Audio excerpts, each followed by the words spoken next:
Amazing Series. Welcome to Amazing Series. This is your host, Amma. Today we're going to be discussing a very important economic issue. In 2010, Ghana became the newest African country to produce oil. As you can imagine, this is bringing good news to the country, but it also has its implications. So I'm going to be joined by an oil expert, and he's here to talk to us about the advantages and the disadvantages of Ghana's production of oil.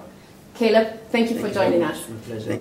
Caleb, as you're aware, on December 15th, 2010, Ghana started producing oil commercially for the first time. What does this mean for Ghana? What happens? I think our oil find comes at a very good time, even though a bit late compared to other oil producing countries in Africa. Our find came 50 years after independence. In fact, we discovered oil in the year of Jubilee, as we put it, and that for me is very significant.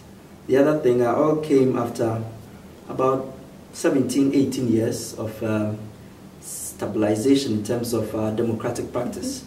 The fourth constitution of Ghana that came to force in 1992 has given us a good opportunity to build institutions, and so the country is better prepared to manage that resource. So I think there are a number of reasons why we should be very happy about this development. What are the implications of being a major oil producer in Africa?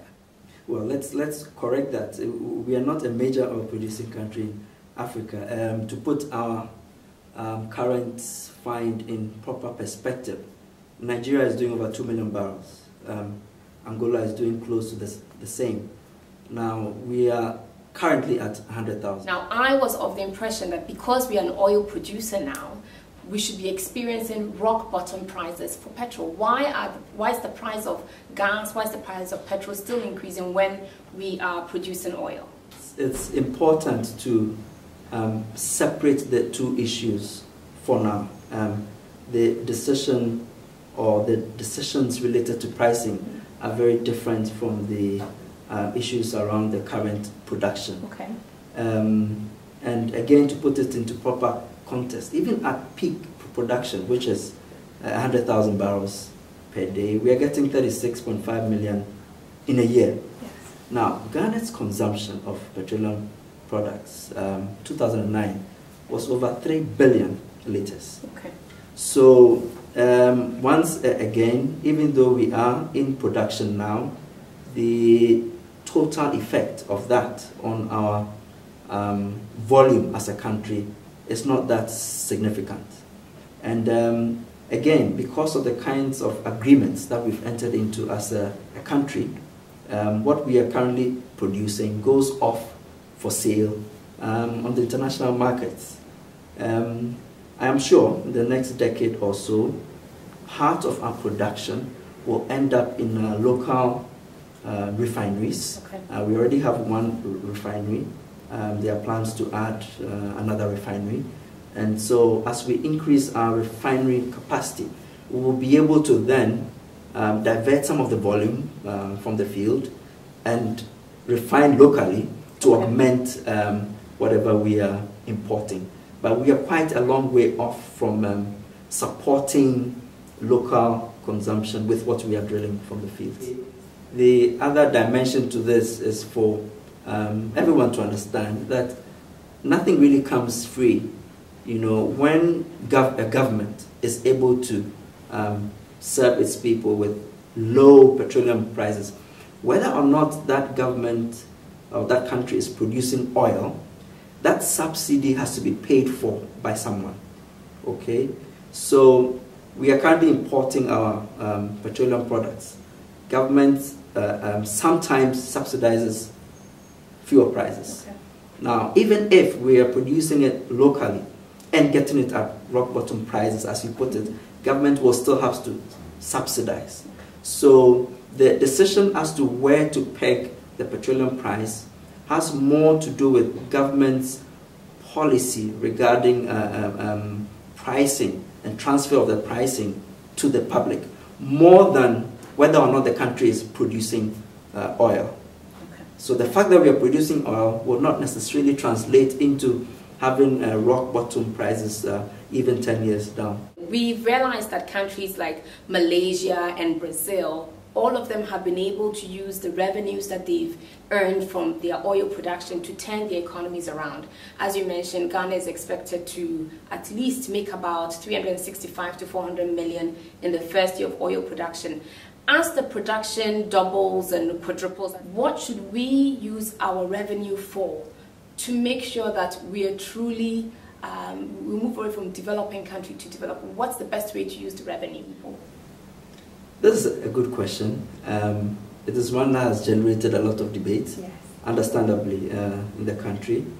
And another reason why it's good we found oil now as a country is that we are able to learn from the mistakes other countries have made. Indeed, we are also able to learn from the successes other countries have chalked. From that perspective, the government has put together the Petroleum Revenue Management Bill, which is either going through Parliament now or has just gone through Parliament. And essentially, the main thrust of that bill is to say our revenues should be categorized into 3 different parts or into 3 different accounts.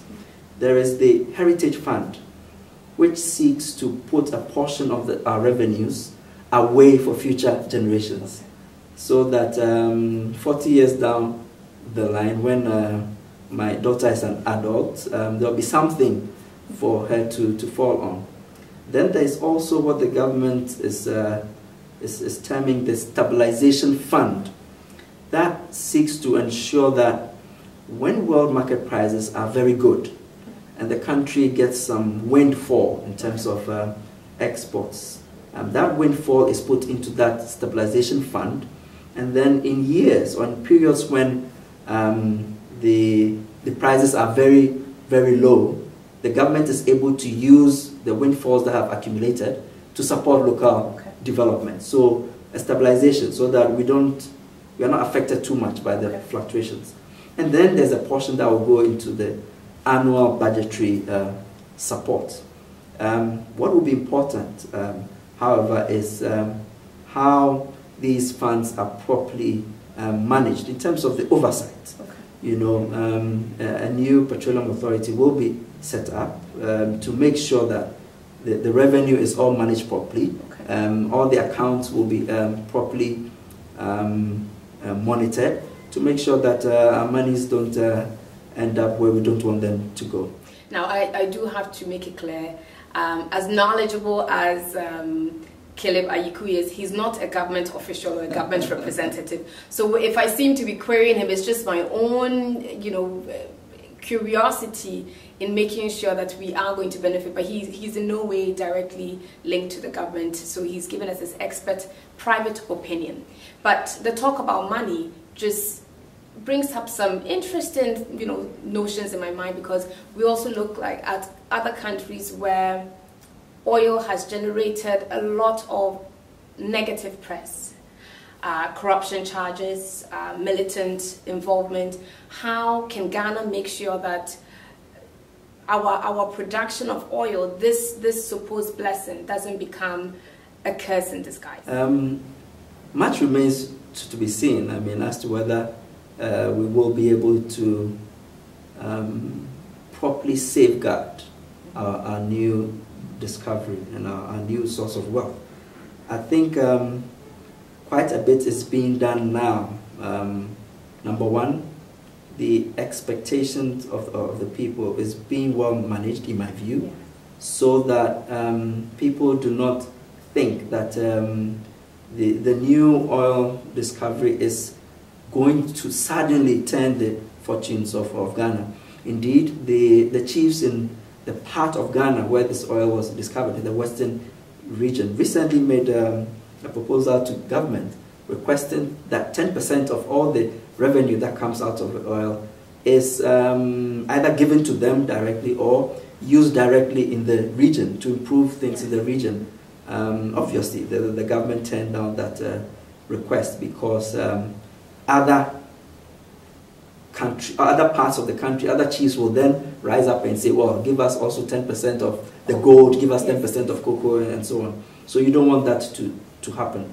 It's also important to point out that oil revenue in 2011, for instance, accounts for only 6% of the national domestic revenue. So it's not a whole lot. We are hoping that it will increase as we go along. But with the way in which civil society organizations are interested in transparency, especially in terms of managing our oil wealth, I'm fairly optimistic that the right things will be done moving forward to ensure that we use our wealth properly and not end up as other countries. You mentioned the oil curse. There's what is known as the Dutch disease, where when countries find oil, other sectors are totally neglected. The export of the oil causes an appreciation of the currency and make exports non-competitive. Now, when exports become non-competitive, what happens is local businessmen shift focus and move to oil-related sectors. And so now this poses a challenge for the managers of our economy to ensure that we keep the proper focus, especially on agriculture, which has been the mainstay of our economy for many years. So again, it's because we have been able to pick lessons from other parts of the world. Now that makes me fairly confident.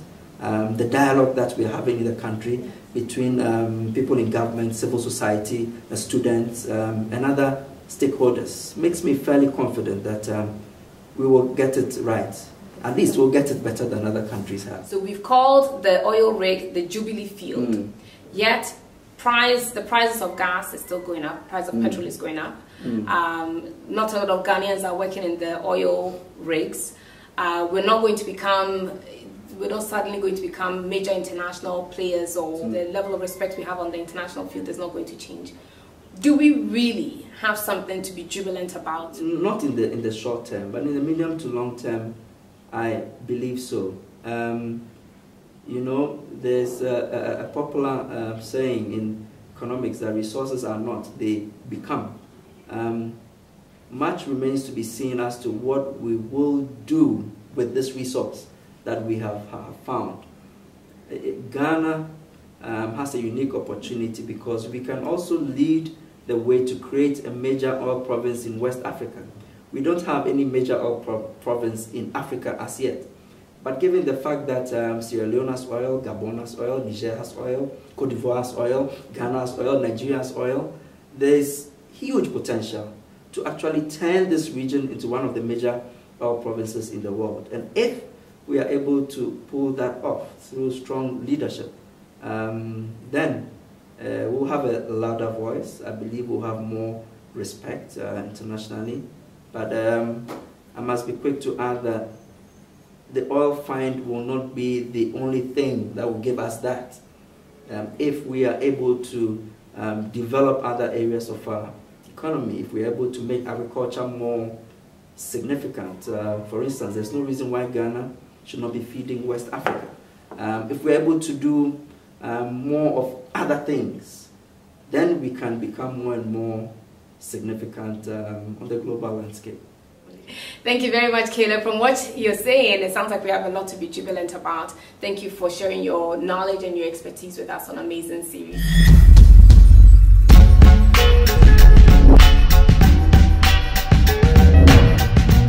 Amazing Series.